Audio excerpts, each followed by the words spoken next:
Applying effects, master effects. So, we have figured out with the audio. Now let's consider the video effects. How can you apply the effects? All the effects that we have are located in the project panel, in the Effects tab. If we don't have this tab, we can display it using the key combination Shift+7. It's enough to know the name of the desired effect in order to apply it. Or we can manually search it in the folders in Effects. By the way, it's better to use the English version. Let's consider the usual blur effect. We enter one word, and the program shows all the effects with its word. So, we have clips. There are several ways to apply effects to the clip. Firstly, we can drag the desired effect to the video, and it immediately appears next track in Effect Controls. Also, we can do it in a different way. We can select the clip and double-click on Effect in the Effects panel.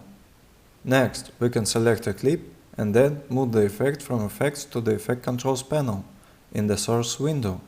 Moreover, we can select all the clips and apply the effect to all the clips at once by dragging. We can apply many effects sequentially, and they will be applied one by one in the Effect Controls panel. Sometimes we just need to swap the effects to get the desired result, and we will get a completely different effect. Each effect has its own parameters. For example, Fast Blur has 3 parameters. Each of them can change in time. Each of the parameters has a stopwatch. There is also a reset panel and a checkbox that enables repeat edge pixels. That is, when we blur the edges of a video, it will have a black border from the edge, because this effect assembles pixels to blur them from a certain radius. You need to enable repeat edge pixels in order to avoid a black edge. Well, there is blur dimensions, horizontal, vertical, and in both directions. The main thing is that we can create points and animate any parameters. Plus, there is another secret feature. We can apply effects to the clip both on the timeline and directly to the media source of the clip. To do it, we should go to the Effect Controls panel and select the Master tab.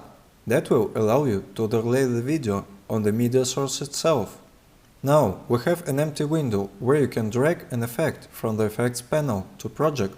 In this case, the video on the track adds a red underscore to its FX icon, which means that the effect is applied to the media source. We can also animate the effect from the source and link it to a particular moment. Let's say we applied the blur effect, and the clip is immediately blurred.